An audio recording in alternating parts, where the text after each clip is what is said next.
নবুয়ত পালেন গারে হীরা পর্বতের গুহায় জাবালে নূর। রসুল 39 বছর 11 মাস 29 দিন পর্যন্ত চিন্তা করলেন এই সমাজের মানুষকে কেমনি ভালো করা যায়, জান্নাতের পথে ঢুকান যায়। আমি তো কোনো পরিকল্পনা করে করে কোনো রকমের রেজাল্ট পাইলাম না। উনি চলে গেলেন নিরিবিলি গারে হীরা, জমিন থেকে 2500 ফিট উঁচু পাহাড় জাবালে নূর। যে হাজি সাহেবেরা একবার গিয়েছেন কমপক্ষে 3-4 বার বসে বসে রেস্ট নিয়ে ওই জায়গায় উঠতে হয়। এত উঁচু পাহাড়ে আল্লাহর নবী ধ্যানে থাকলেন। 55 বছরের স্ত্রী হযরতে খাদিজা রাদিয়াল্লাহু তাআলা আনহা ওনার সাথে বিবাহ বন্ধনে আবদ্ধ হলেন। 40 বছরের নারী, 25 বছরের যুবক।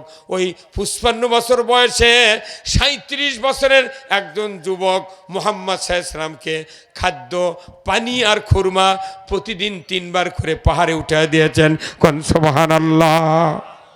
যেদিন 11 মাস 29 দিনের রাত্রি 12টা 1 মিনিট বেজে গেল, ওই দিন আল্লাহ তাআলা বললেন জিবরাইল, আমি রসুলকে নবুয়ত দেব, মোহাম্মদকে নবুয়ত দেব, তুমি তাড়াতাড়ি করে যাও লৌহে মাহফুজ থেকে সূরা আলাকের 5টা আয়াত নিয়ে যাও। তার প্রথম আয়াতটাই হলো ইকরা বিসমি রব্বিকাল লাযী খলাক।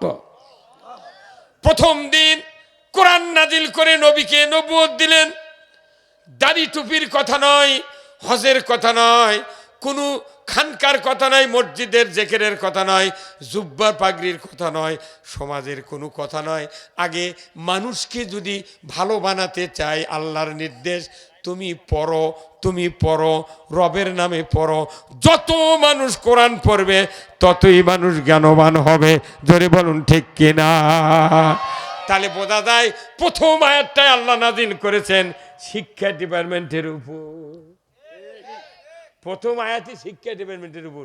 আর এই লেখাপড়া শিখে যারা বড় বড় অফিসার, কোনো বাগুনালা, কোনো কল্যাণালা, আনাজালা, রিক্সাওয়ালা, ভ্যানালা, কোনো দুর্নীতি করে না, করে?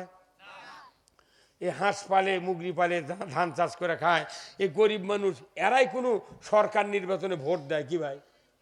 পুলিং অফিসার, প্রিজাইডিং মাদ্রাসার অধ্যক্ষ জীবনে ভোট দেয় না, খালি প্রিজাইডিংগিরি করে। সামনেই পুলিশ, সামনে পুলিশ দাঁড়িয়ে থেকে ভোট দিয়েছে, খালি চোখ পাকাতে কথা, এই প্রিন্সিপাল সাবধান, জ্যাঙ্কা আছেন উনকে খাড়ায় থাকেন, কাম করবে দেন। আবার ফেসবুকে দেখাচ্ছে একজন খালি সিল নিয়ে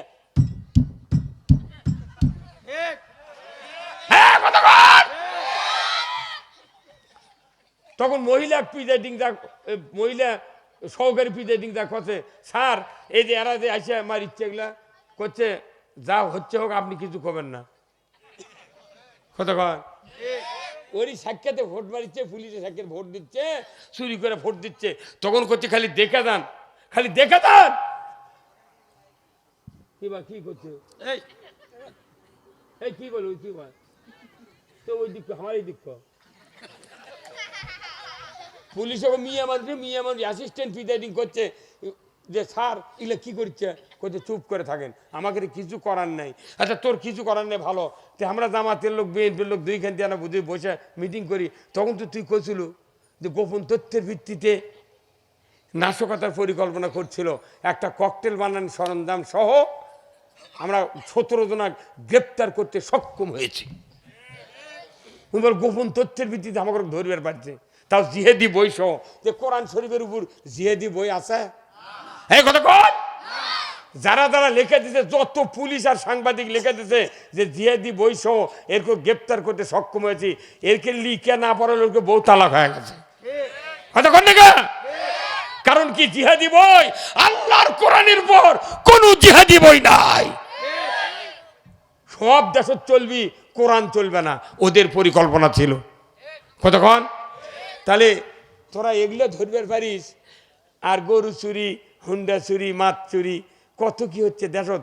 কোরিয়ানের মিটার চুরি করে নিয়ে যা, চোরে নাম্বার দেখছে, এটি 8000 দিলে তাহলে মিটার কোন জায়গাটা আছে খবর পাবো। কি চুরি এগুলো হচ্ছে, এগুলা ধরে পারে। এখন মাশাআল্লাহ হাজারো পুলিশ ওরা জয়েন করেনি, যেগুলো ভালো ভালো পুলিশ কোনো ক্ষতি করেনি তারা এখন ময়দানত আছে। আরো কয়েক হাজার পুলিশ নিয়োগ দেওয়া হবে, যার কে স্বল্পল আছে, যোগ্যতা থাকলে দরখাস্ত করেন, চাকরি হয়ে যাবে। এখন আর কবে না তোর মুখে দাড়ি কে, দাড়ি আল্লাহ দিয়েছে, তা তুই আল্লাহ মানা কর, দাড়ি দান না ওঠে। হ্যাঁ কথা কোন টাকা মরদ মানুষের তো দাড়ি উঠবি, হালান বকরির মুখে দাড়ি ওঠে রে কথা কন। কি নির্লজ্জ কারবার। ব্রিটিশ সরকার ছিল, ব্রিটিশ সরকার আমি আমার দাদা ব্রিটিশের সময় বিয়ে করছে টিকিয়ালা টুপি দিয়ে, আর নামের আগে সিরি লেগেছিল বিয়ে পড়াতে। আমার দাদা আমার বাবার সাথে গল্প করছে যে বা ব্রিটিশ আমলে আমি দাঁড়িয়ে রাখছিলাম, মাসে 8 আনা করে খাজনা দিছি, 8 আনা করে খাজনা দিছে, তাও দাঁড়িয়ে রাখিছে এই ভারতবর্ষের মুসলমানেরা। আল্লাহু আকবার। আর আজকে করছে দাঁড়িয়ে রাখা হবে না, আর দাঁড়িয়ে রেখে যদি 70 আনা যদি পরে, হিন্দুও যদি দাঁড়িয়ে রাখে 16 বছর কলেজত পড়িছে, দাঁড়িয়ে রেখেছে হিন্দু, তাও শিবির ভাবে পিঠে মারে ফেলে দিচ্ছে কত কোনেরা। আর এখন জাতি বুঝতে পারছে যে যদি একটা বেটাক ভালো করবার চাই তাহলে শিবিরও ঢুকে দেওয়া লাগবে। আপনি মাদ্রাসা পড়ালেও ভালো হবে না, আপনার ছেলে যদি থাকে 8 পাশের ম্যাট্রিক পাশের, ইসলামী ছাত্র শিবিরে ঢুকে দিবেন, আপনার ছেলে আপনার মৃত্যুর পর্যন্ত আপনাকে সোনার মতো করে পালবে, খেদমত করবে, আপনার সাথে দুর্ব্যবহার করতে পারবে না।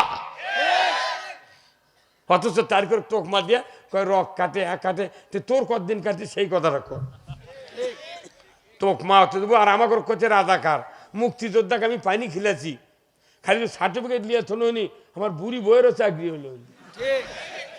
এই বাংলাদেশে কয়েক হাজার ভুয়া মুক্তিযোদ্ধা আছে। এই উপদেষ্টারা কছে, নাহিদ কছে যে এগুলা যারা ভাতা খাচ্ছে, ভাতা তো ফেরত দেওয়া লাগবি, ওই সার্টিফিকেট যেগুলো চাকরি হচ্ছে ওর কেউ চাকরি বাদ, ভাতা আবার ডবল ফেরত দেওয়া লাগবে। ওরা বেকায়দাত পড়ে গেছে এখন। কি তারই মধ্যে আবার শেখ হাসিনা ভারতের ত্যাগ করছে, হ্যালো আমি কোনো কাছেই আছি, খালি শর্ট করে ঢুকে পারবো, আয় শর্ট করে ঢুকবো তো, ফট করে আয় না করে ঢুকে তোমার আয় আয় তুই আয়। বহুত দেরি আছে। ওই যে যেগুলো ফেসবুকে ছবি দিচ্ছে না, এগুলো ছবির সাথে এখনকার কথা অ্যাড করে ওগুলো দিচ্ছে। বেশি মাথা মারিস না। গোপালগঞ্জে দেখেছু সূর্য উঠেছে, হ্যাঁ বাংলাদেশ আর ওই কাছে চল নাই। আমরা আল্লাহর কাছে দোয়া করব ডক্টর ইউনূসকে আল্লাহ বাঁচিয়ে থাকুক, 10 বছর আপনি ক্ষমতা থাকেন। ভোট আমার দরকার নাই, মানুষের গাঁত মামলা না হলে কোনো টেনশন নাই। আলু দাম 600 টাকা কেজি লাগুক, কৃষক দাম পাক। হ্যাঁ কথা বল, কৃষক দাম পাক। এতদিন তো সরকারি চাকরিজীবীরা ওরা 1 মাসের বেতন দিয়ে 20 বছরের চাউল কিনেছে। এখন এটা দাম বাড়িছে, তখন করতে স্ট্যাটাস দিচ্ছে দাম কমান কে, তোর এখন তবিলত হাত পড়ছে না, একদিন ঘুষ দিয়ে চলেছিল আর ওটা চকে দিল। এই কতক্ষণ ডক্টর ইউনূস 10 বছর থাকবে এই দেশে ক্ষমতায়। এই দেশ ভালোভাবে সংস্কার করার পর ভোট হবি। ভোটসোর মোট বন্ধ করালে অফিসার জিটি যা আছে আমলা মুমলা সেগুলো তাইরে দিয়ে অরিজিনাল লোক বসে তারপরে এদেশে ভোট হবে। মামলা তো খাচ্ছি না, আর কি খাচ্ছি? পুরো পুলিশ হামলা করছে, আমাকে এটাই শান্তি। আমার হাত বাজার, আমি সরষের লেগে জমি লেগে ধান খেয়ে ভাত খাচ্ছি, তুই কে আমাকে তারে মামলা দেবো? মামলা খারিজ হচ্ছে। আবার এই সরকার করছিল কি, এই সাধারণ গায়ে গায়ে পুলিশিং কমিটি বানাছিল। পুলিশিং কমিটি এরা করছে কি, এতই আমার নাম দিয়েছে ভাই। আমি বক্তৃতা করছি ঠাকুরগাঁ, আর নাম দেয়া পরের দিন এসে ওসি ফোন দিয়ে করছে, ডিএসপি করছে, হুজুর আপনি কি